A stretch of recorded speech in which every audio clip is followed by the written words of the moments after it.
will become alive.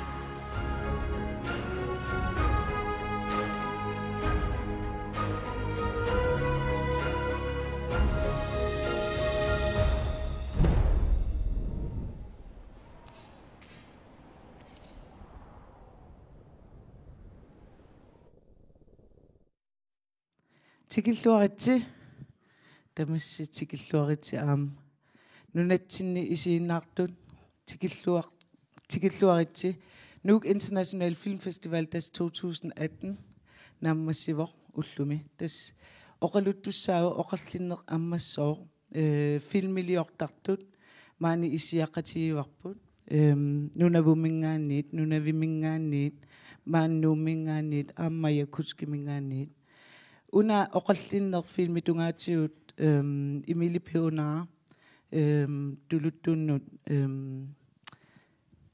oqallinneq ammassoor kisiatuluttuugami taamaammat KNR tuumut kalaallisut tusarnaarusukkussi malinnaarluarisi KNR tuumut nuunniarsiu qoyana imiliornermi takanna qoyana.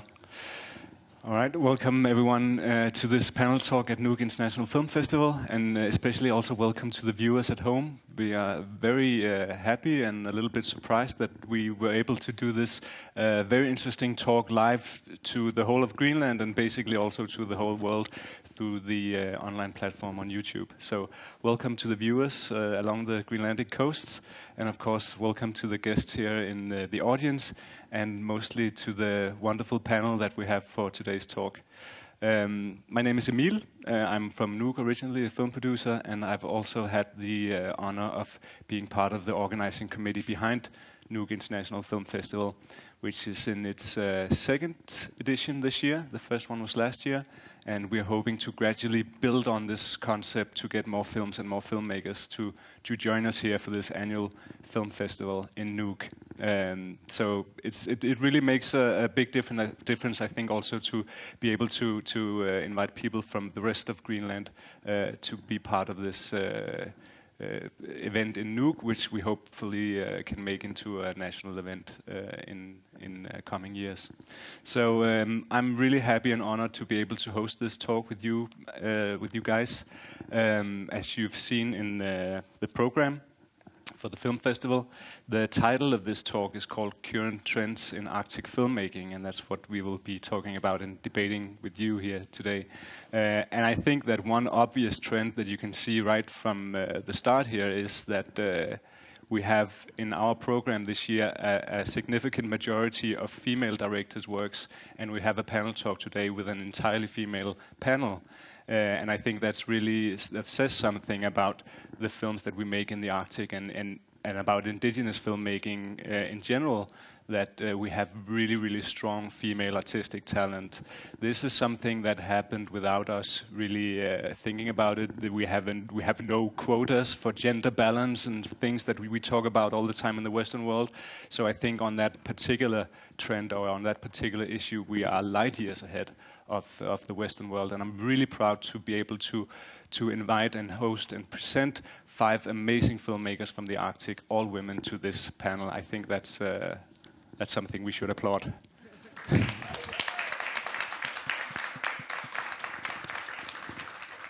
So before we go into the discussion, I would just like to briefly introduce the panel from left over here. We are very happy to have from Nunavik Asinnajaq.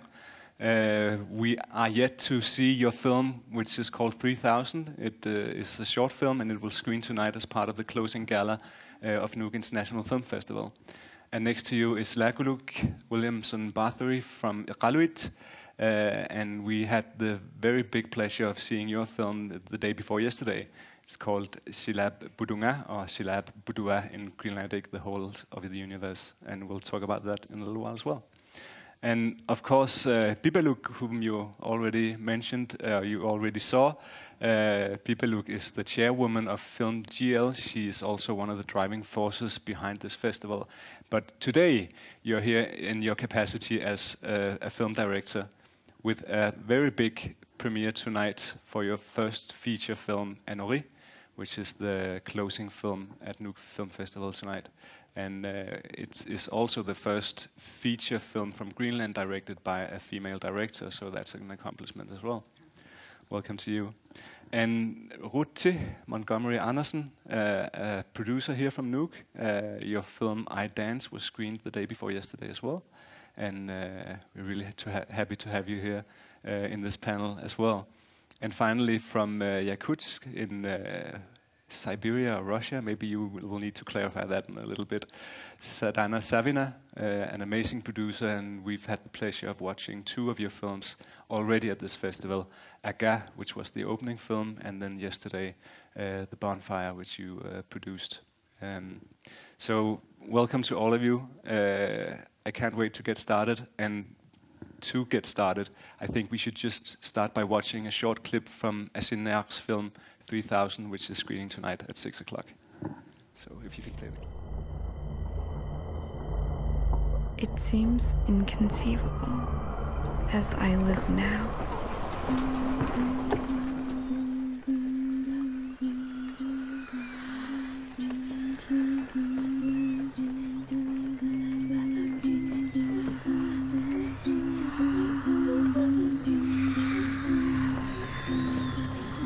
I will become light.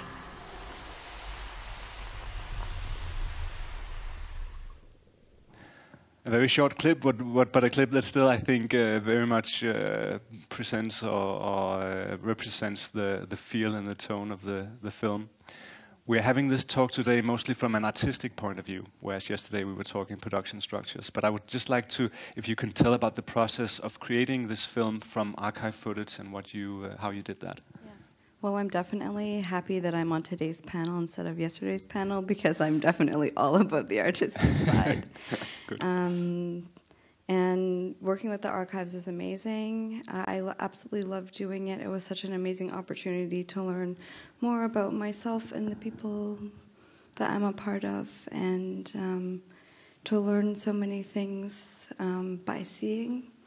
It's an important way to learn, definitely. And one thing that I didn't realize when I started working with archives, but now that I've had some time to think about it, I realized that because there's no main character for this film and there's no subject to interview or to get information from that way, but what I did have to pay attention to and listen to was the archives.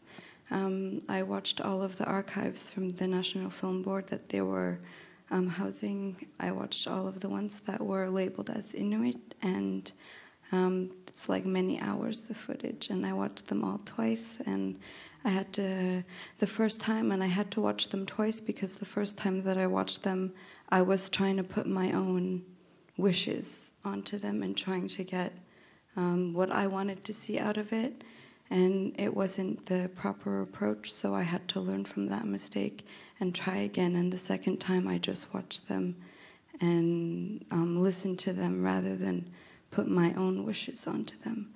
So that was something I learned working with the archives, and as an artist, learning that even sometimes when you don't think there's something you have to be paying attention to and listening to, there's always something that you can learn from. Yeah. So that, I think, was maybe the biggest thing I learned artistically making this film. How long was that process of going through the archives and finding the clips before you could actually start to put them together into a film? Yeah, I looked over the clips for 2 summers, so one summer, one time, the other summer, the second time, so maybe 2 months or so each time. Yeah. And one thing I think is particularly interesting, which I would like to ask you, is that, of course, being from the Arctic and being indigenous people from the Arctic, we all know that the film footage that is in the national official archives are all made by non-indigenous filmmakers or journalists. So I think it's really interesting to have your perspective on what that process is of trying to work with footage that other people made and turning it into your own, which I think really succeeds in this film. How much did you think about that? I thought about it a lot, and due to some circumstances in Canadian film during the time I was making this film, I also had to think a lot about what it means to take image out of its context, and in some cases, potentially there was not consent to being filmed, and also if there was consent, it was to a very specific way of using it, and I have removed it from that context. So it's something I had to think about the ethics of doing that, and that is really difficult, but whether or not that's an okay thing to do, I'm still not sure, but I definitely tried to, and I only have the best intentions for the use of these images, and maybe that's not enough, but I definitely, from my side, treated everyone with the biggest love in that, that I took the images from. And another thing I learned over this year, because I've been very fortunate to travel with this film, and in Brooklyn, I went to a conference that was especially for public film and TV producers, and in Japan, I was screening with another film from Japan, and the director, it was made from archives as well, and the director said their youth don't feel any connection to those archives that are of their ancestors and their people, and so when they're using the archives, it's really hard to make them feel emotionally connected or like that it has anything to do with them, whereas for me, looking at these archives, it was impossible to separate from myself. And that's like, I think, important. Yeah. But did you think a lot about how, I mean, some of the maybe the ideology behind this project from an indigenous point of view? I mean, if you wanted to make a statement with it, or if you wanted to say something about representation through film and media in the Arctic, or was it like purely an artistic investigation or project? I think that a lot of things, maybe I try to like trust the intuition and so on. So it's not always necessarily an explicit idea, but you observe it as you're working, and then that becomes a part of the way that you're motivated. It can inspire the way you're motivated to put the images together or not. So it is interesting because I think at the beginning of the film, it's older archives, and they are certainly not made by Inuit, but as we go through it, because the last clip is from 2013, from a film that my father shot. And so one thing that we can see is the shifting of the lens and the view, and this definitely becomes a part of the film. The way that also the relationship between the camera and the subject changes through time too. At the beginning, it's all very in your face and very explicitly, like most people know they're being filmed, and then as it goes on, there's kind of more distance and people kind of looking away from the camera and being more annoyed with it. So there's lots of shifts and changes that do happen throughout, depending on when the archives are from and so on.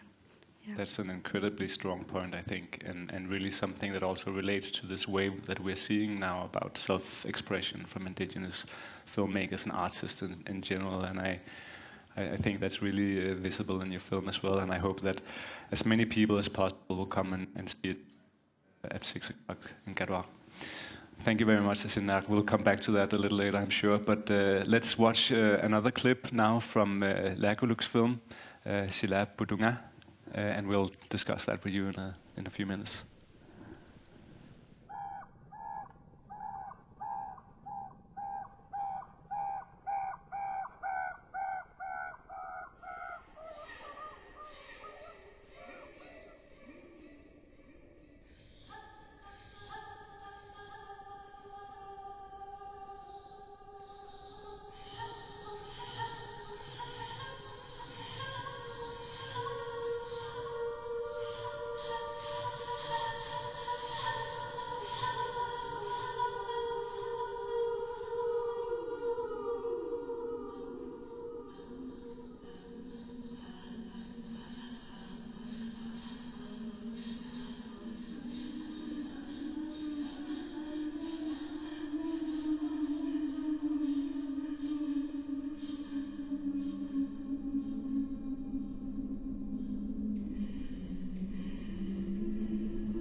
Beautiful. Look, this was originally an art installation from the Art Gallery of Ontario in Toronto, and the day before yesterday you talked a little bit about how you converted that into a more conventional film, which we screened for the first time basically the day before yesterday here at the festival. Can you talk a little bit about that process of making the film for one platform and then transforming it into another? I think, first of all, I'd like to mention that the film is completely a collaboration. I co-directed it along with my friend Jamie Griffiths and made the music along with my friend Selina Gashuk. And as you had mentioned, this is an all-female panel. And our approach to making our project is very much a feminist one, in that we all share all the duties and the ways of making a statement in this film. And that's central to sila putua, is that essence of collaboration. Even my son was in it, and he's a feminist too. That's the spirit. Yeah. So the first iteration of sila putua was that it was a gallery piece. You walked into the gallery and you saw a screen hanging in the middle of the room, and the film was in a 25-minute loop. And you could walk around each side of the screen and see the movie on both sides. And the soundtrack wasn't aligned with the film itself, and it was loud enough to be able to hear throughout the whole gallery. And so what ended up happening is if you sat there long enough, you would hear the music for every single part of the film. And I loved that so very much. So that was actually one of the more difficult things that we had to work through, Jamie and I. We have to place the music. It's just a 25-minute non-moving piece. Oh, but it sounds so good when it's all the music is touching the same moment. So that was one of the more difficult things for me. But it also, putting it into a cinematic format helped us I suppose find like a curvature or a mountain range for us to follow. Yeah, and that was a beautiful gift. But I think it's a common theme on this festival, and especially for the films that you represent in this panel, that you fuse a lot of different art forms and a lot of things come together. And I'm also thinking about you as artists, basically, because you have very diverse backgrounds, and I've known you mostly as a performer. So does it matter what kind of art form you're expressing yourself through when you're making a film or a film art installation like this? Does it matter what format I'm using? Mm-hmm. Or what art form you're expressing yourself through? Well, I've been so blessed to have been trained in Ullutsinni, in Greenlandic mass dancing, since I was 13 years old. So I find that very much the basis for the explorations I do artistically.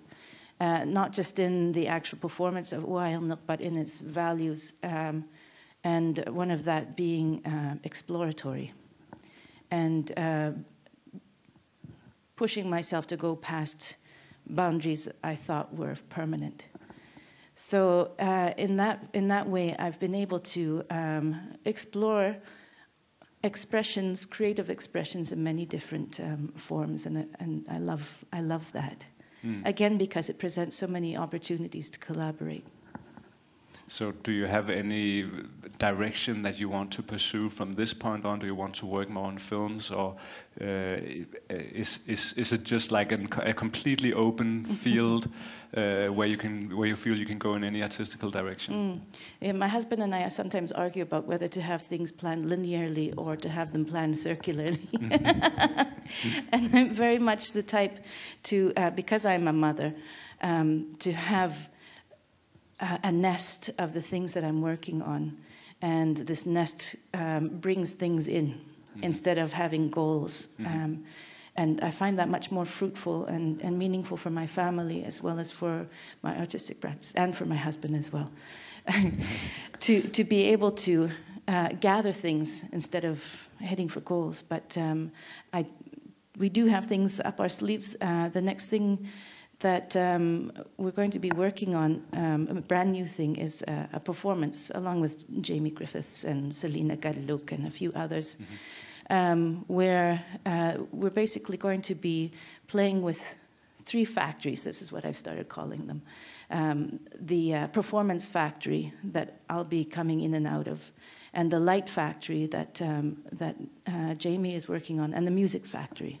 And the 3 of us being able to create not a concert, but more of a performance piece where everything is improvised, even the light that comes drawn around me, and the music sometimes being productive for the performance, but on the other hand, sometimes is anti-productive, just having crossing those barriers constantly between music, light, and presence on stage. Mm-hmm.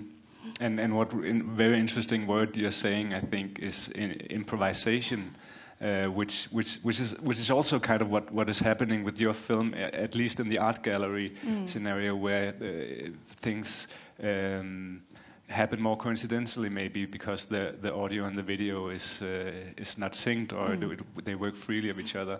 And I think like improvisation in film is very uncommon, because it's such a fixed medium usually, and it's a very long, hard, and expensive production process. Yeah. So I just feel like I want to say thanks for opening up that way of expression through cinema, and I think that goes for a lot of the films in the program this year. I would say that this is a great skill that Inuit have. And that Inuit often put themselves down for, or Western world puts themselves down for, is it's an amazing skill to be able to think on your feet and to create something as it happens. Other examples is improvisational jazz. You have to have an extremely intricate mind to be able to do those things. And that's something that Inuit have in performance, as well as in hunting, as well as in living on the land, is being able to live in the moment and create greatness out of that. And so that's something that I've been so lucky to be able to draw into what we do. That's a good thing to enhance. Thank you for that. We're going to move on to the next clip, and I'm really happy to say that we will screen a trailer for the film that will have its world premiere tonight, Enori. It's a pretty early trailer. It was one of the financing trailers, so it may not reflect 100% the film that people will see tonight, but here it is for sure, and it's beautiful nonetheless. The trailer for Enori.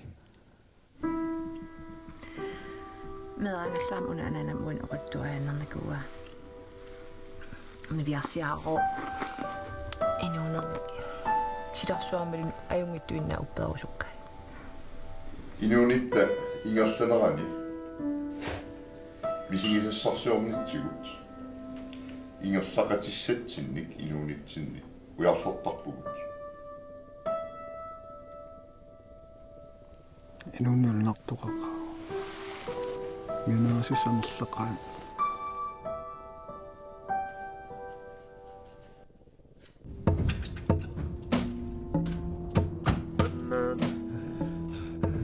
qortuunaqartarorpaamajungittuinnaangut kisiannipiarsiarpamak tusaayumanagi uppuajunanagi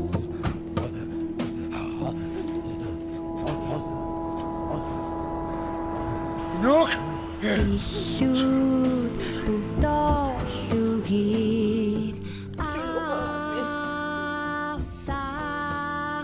on bare helt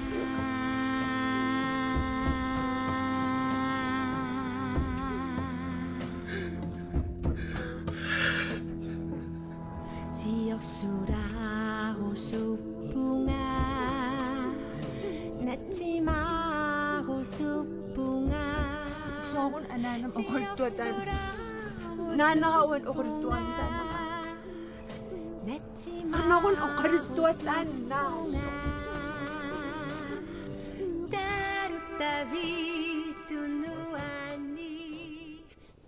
Yes, Enori, which has been in production for quite a while. in our film community here in Greenland, and I think that goes for the rest of the indigenous Arctic and really the indigenous world, it's every film, even short films, are statements, and they move the scene, they move people's conceptions and a little bit every time, and every time we have a feature film coming out, it really feels like the ground is shifting a little bit, because so many things happen that point forward in the way that we make films and the things that we are able to achieve through filmmaking in these small film communities. So it's of course extremely exciting to see your film tonight, Bibeluk, and it's also interesting to point out that this started as a short film and you turned it into a feature film. So if you can share with us some of the things in that process that made it possible, and how you were able to stretch the material to a longer format. Yes, I don't know. No, I know. I like, it's really about what Lakguluk said, this improvisation, and because I have a theatrical background, it is very much that, like on stage, you always find out, oh, then we try this and go different directions. And exactly with this film, even though I have learned that filmmaking is really planned and have to be structured and all that, but this was a short film. I started out just with my own emotions of being in a bad relationship. So it was very artistic in the beginning when it was a short film, and it had many directions, and mostly it was about how love hurts. But later, love doesn't hurt. Love is wonderful, and it's the people you are with that are doing bad things. So in that context, I think, because when I started to write it in 2012, I was in another state of mind, and I picked it up later again. I got funded immediately, actually, to the short in 2011, I think, or 12. No, must be in 12. But then we used the money to do another documentary in Canada instead. Okay. And we could actually shift those money to the other project. And I think that's why it became a feature, because after that, then I had to fund again, and suddenly, when I was doing the script and I was in another state of mind, there was just so many scenes that I wanted to put in. And mostly, as we know here in Greenland, often we work alone and just sitting, and I didn't have a producer. I'm a producer myself, and I produce everything myself, my whole career. Then I got my friend Helle on board. She's really structured and really an organizer.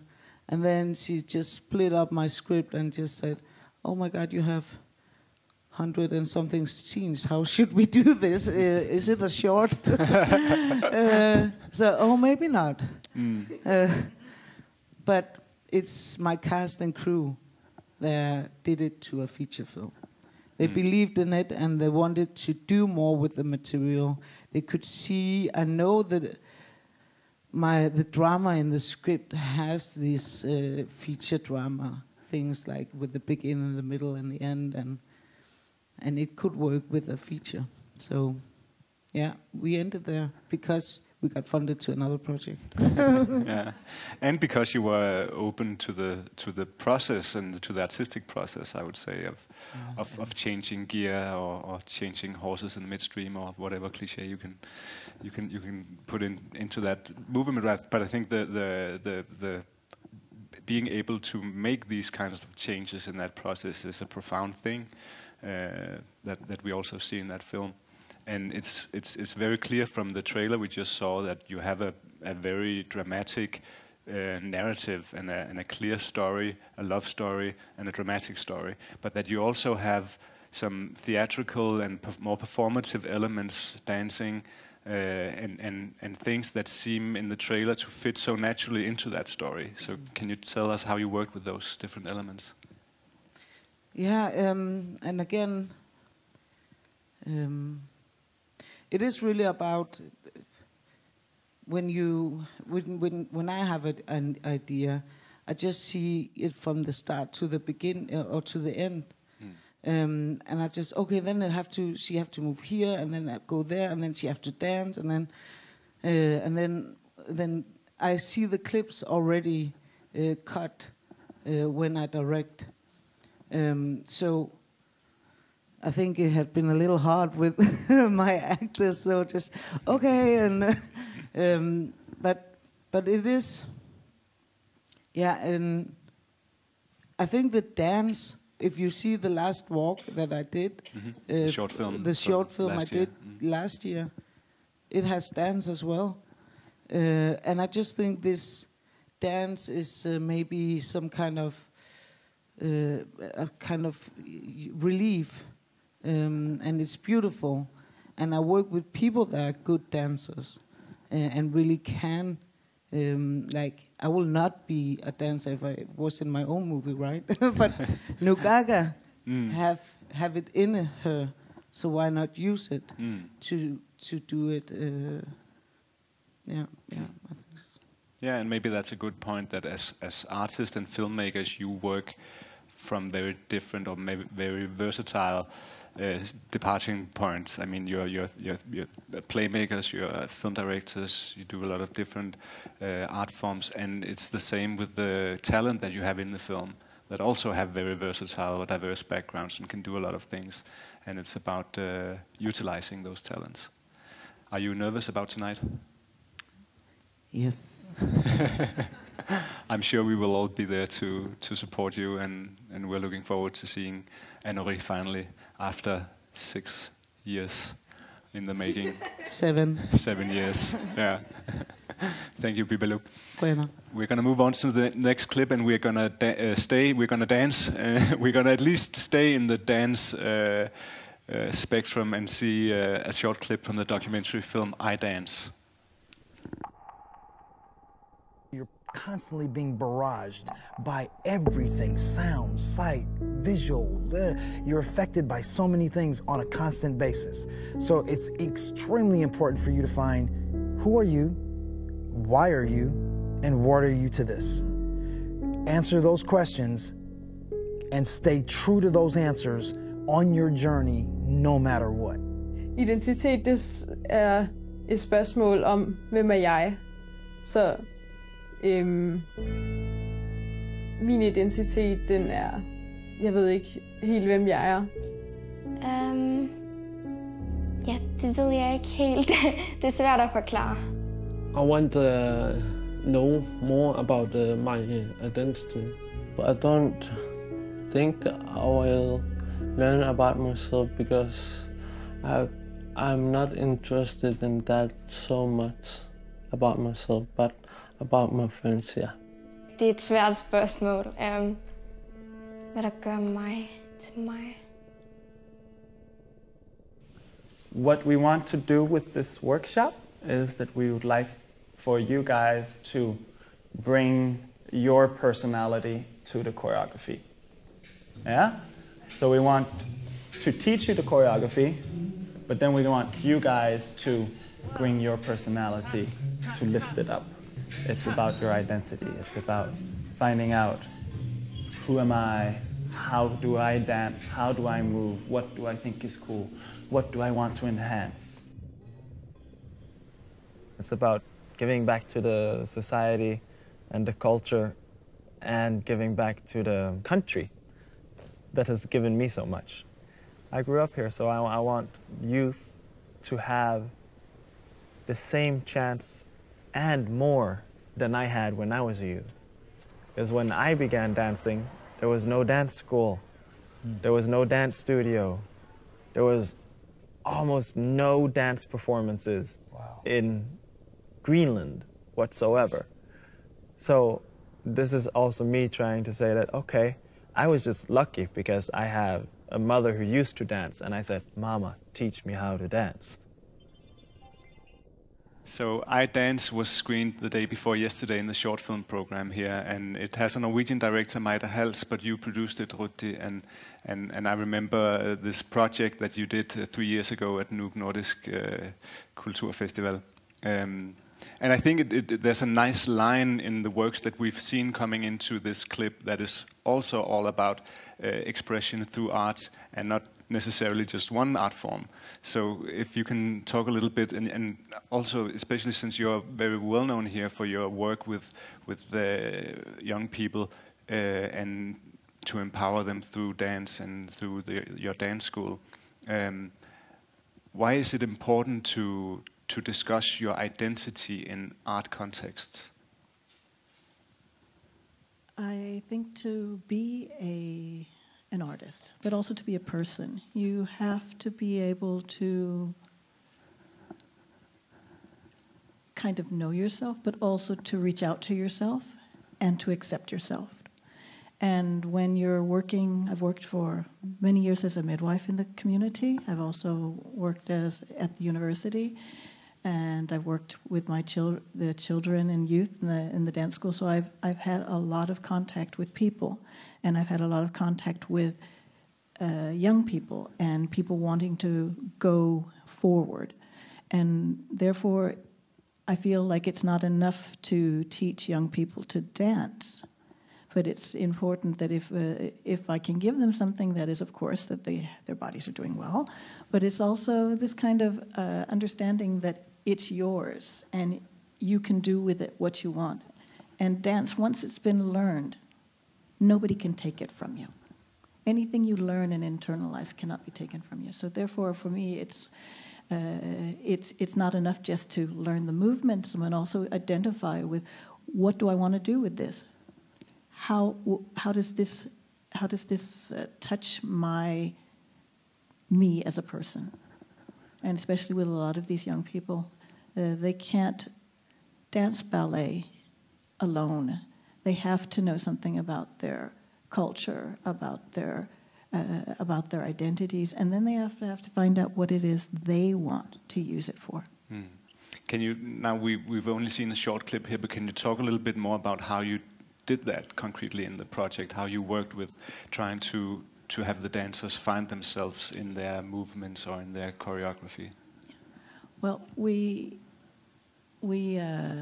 offered this to our oldest dancers at the dance school, which were between the ages of 13 and up, and we offered them a workshop where they had a very well-known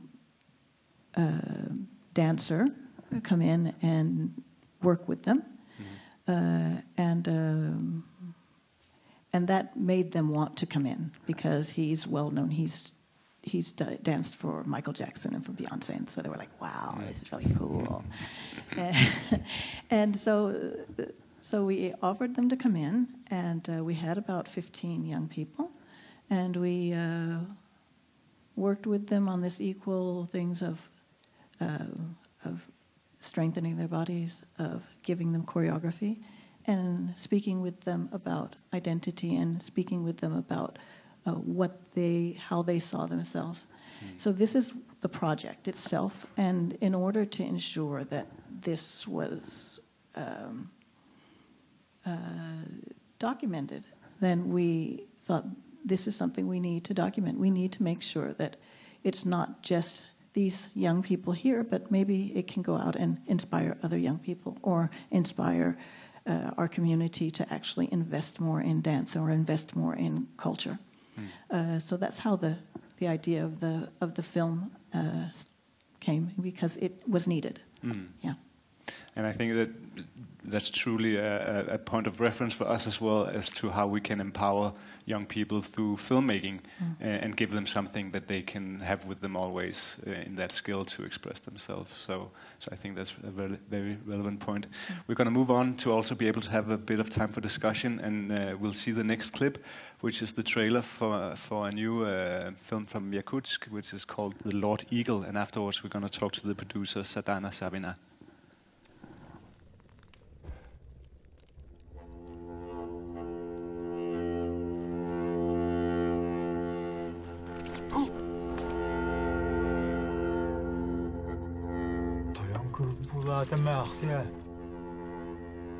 Toyankılda.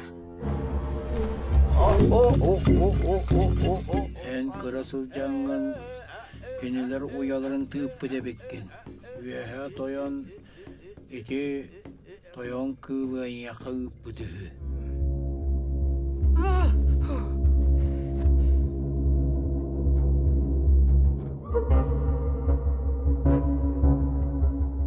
Ya cukkartan nakput bu. Orhos balon bittak bit.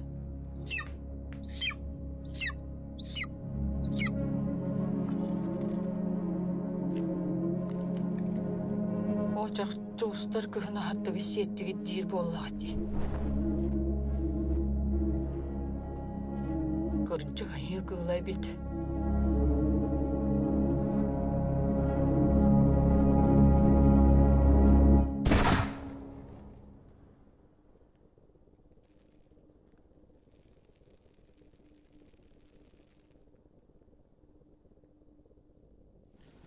This really looks like something that we should see next year at NIF, at Nuuk International Film Festival. Sadhana, you work as a producer. You bring films alive, but you also take them out and present them all over the world. Before coming here, you were in Chukotka for a film festival, and right before that, you were presenting this film in Moscow at Moscow International Film Festival, where it won the main award. So congratulations on that. Thank and you. Can you talk about why that award was significant for you, especially? Yeah, thank you so much. Well, this film. So I am attached to this project as a promotional producer mostly. I was not involved in all the production, and I was doing what I'm usually doing: to promote, to apply, to propose, discuss, and push probably. There's some programmers to take this film. So, as for this project, the film is based on an unknown story of Yakutian writer, Vasily Yakovlev. And if to interpret it into English, it's translated like the old larch which grew old with me, or something like that. Well, and this is the way how unheard literature was discovered. And I think this story came in time to my mind. Mm-hmm. Because as far as I know, the director, whose name is Eduard Novikov, he was dreaming about this project for many years.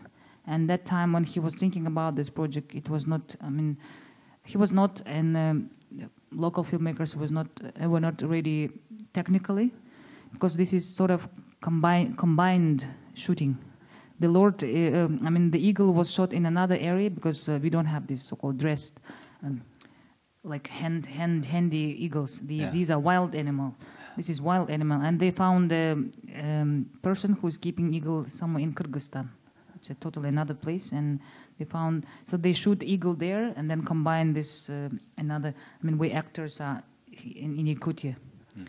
Well, and the production was done 2 years ago almost, and as it usually happens in my area with this lack of budget, it was waiting for release. Mm-hmm. Then happily we just finished that, and because of Moscow Film Festival, by the way, and the world premiere was at this festival, which was celebrating its 40th anniversary. It's quite a big international film festival, well known in the world of filmmaking. And when we were awarded this best film award, it was a shock for us, of course, because before, of course, I want to say that Sakha filmmaking is getting known inside of Russia, first of all, and even in some international levels. But the best award at our own Russian festival, of course, it was a big surprise for all the team. Yeah, and I remember when critics and those who deal with filmmaking were making kind of comments and reviews about this film, they were very surprised about the uniqueness of the language of film. Telling the story. Mm-hmm. This is kind of the thing which is maybe it's not probably a trend, but this is the uniqueness of our filmmaking, which is totally indigenous filmmaking. Mm-hmm. No any money was from federal fund and so on, just our own small money, our crew, our story, and this is what very honored jury noticed and felt, you know. And when the head of the jury was awarding that this very nice statue made of silver and St. George, and he said that this is like a fairy tale. It's a very tender with very deep respect and love story, which we so in modern filmmaking is kind of unique and rare thing. He said that. Well, and I want to say that the kind of popularity and the strongest thing in our filmmaking that we are very close to our roots. That is true, for sure. We are making our films ourselves, and also based on our culture, literature, folklore, and everything. Yeah, and it seems that when people are watching this, they feel that strong feeling of real authenticity, probably. Yeah. And this film is now participating at different level festivals. It was in Moscow, and then it was in Kazakhstan, and lots of festivals booked it inside of Russia, and soon it will be premiered in Toronto at Imaginative. But before that, it also participated at Montreal Film Festival, where it also got one of the main awards for best, the highest artistic, something like that. Yeah. And it was a very shock for us, because this is also a well-known festival, which is so-called Class A, or to my mind, right? And in the list of 15 well-known festivals. So. And recently, on 19th of September, it is released at home. Okay. At last. Yeah, and I understand you people, look, how you're worried, because when you are really worried when you just want to screen it to your people, you know.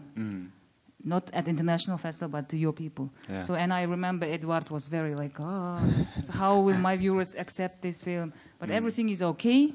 Yeah, it's going on, and so tickets are sold out. So we are waiting for good release. So let's see, and hope it will be also screened somewhere inside of Russia. Yeah, in other areas. It always seems like it's the local audiences which these films are made for, and where it makes the strongest impact. But it's also really interesting to see how they are starting now to travel the world in the biggest film festivals because of their uniqueness, because of their authenticity.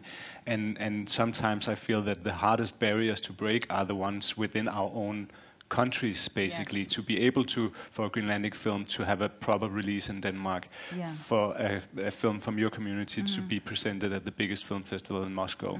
That can sometimes be the hardest barrier to break. So we broke. You broke it. You broke well that. done. Yeah. Thank you so much. All right, we're going to open the discussion up a little bit, and if any in the audience would like to ask questions, that is also a possibility. We just need to have you raise your hand, and you will be given a mic so they can hear you all around the Greenland coast. But I would like to pose an open question to the panel now, and this has to do with us telling our own stories, and I would like maybe to start with you, Ullutsinni, and to... If you can explain in what way you identify yourself as an Inuk filmmaker, or if you are simply just an artist or a filmmaker. Is this something that you even think about in your artistic process?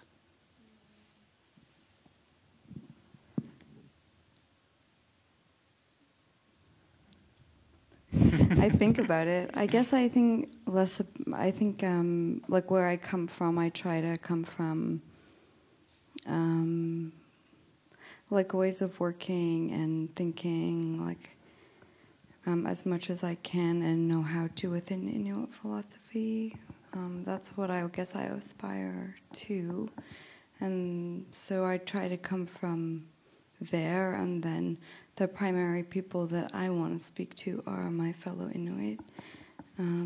So I think, and I want to speak primarily to my fellow Inuit, but in a way that allows larger audiences to feel not completely like it's not for them, but primarily like the core for my fellow Inuit. That's how I just try to work from. I think that's the only way I can answer that question. And it is maybe a stupid question, and it's one of the points that we've been discussing at this film festival. That's why I think it's relevant, because because we will be associated with where we come from when we go out with films and artistic works, and sometimes maybe it's like we had Alethea Nakul the other day saying that you have to appreciate within yourself that you will always be an activist filmmaker, even if you feel like mostly what you just want to make is film. Yeah. So I think that it's easiest and primarily first accepted by viewers as like an Inuk film. And it's harder to feel like it's accepted also as an artistic film that's exploring the technique and medium of filmmaking. And I think that I definitely don't look down upon and don't want to not be considered as an Inuk filmmaker, because it's important to me that I am. And it's also important to me that being that also means it means that I still have the capacity to be a part of another, like a larger world of filmmaking, which is more thinking about the technique of filmmaking, the medium. Like, I love watching films and film history, and that can all coexist, and that's all a part of who I am. However, it's true, I do feel that it's easier to be accepted on one level. But that's how it is, and it doesn't bother me too much because I'm proud to be, Of course. As an artist, like Ulluk, do you have any consideration on that? Is this something that you feel that you are restricted by the box that people want to put you in, or you can actually use it as something to get energy from and to build like a brand as an Inuk artist or an indigenous artist? Well, of course I'm an Inuk. And of course I'm an individual, and of course I'm a weirdo. It all is one thing. It's fine. It's such a push towards. Okay, what I'm trying to say is, in my artistic life, I always push for the chance to express myself as an individual, and for me to appreciate other Inuit as individuals. Within performance and within relations between Inuit and non-Inuit, there's always been this performative aspect, like you have to be the representative of Inuit. And that's an expectation that Westerners have as well as Inuit. And that's something that I'm working on with all my collaborators to drop. You can be yourself, and you are an Inuk. Great. Any comments from the audience? Otherwise, I would like to ask you, Bibeluk, looking ahead in Greenlandic cinema, because we've also dealt a lot with documentary films on this festival. We've been fortunate to have legendary Abenaki Nation filmmaker Alanis Obamsewin with us and to screen some of her documentaries. What do you feel is something that we should focus on in the Greenlandic film community moving forward? Yes, we should. And we will. And I think this festival was meant to be to open doors to documentaries and have a look into how to tell your own stories as a people. And who did it was Alanis and Alethea, as well as we know in like communities of indigenous cinema. So it was so important to have Alanis as a guest, as well as Alethea, and now Sinyak, and she have them as mentors as well. So I was really thinking of, okay, could we somehow get people to be interested in that art form as well? Because we have done quite some of feature films and short films, mostly fiction.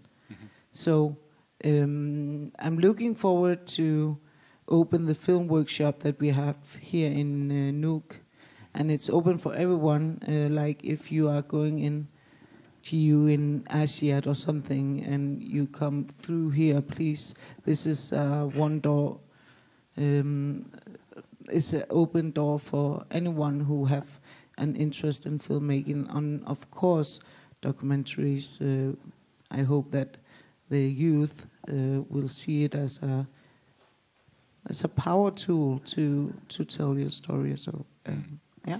The films that we've seen from you, Sadhana, in recent years have mostly been fiction, but are you also working in Czech Republic to enhance growth in community or really in the people's identity through documentary films? Well, documentary films, yeah, we have them.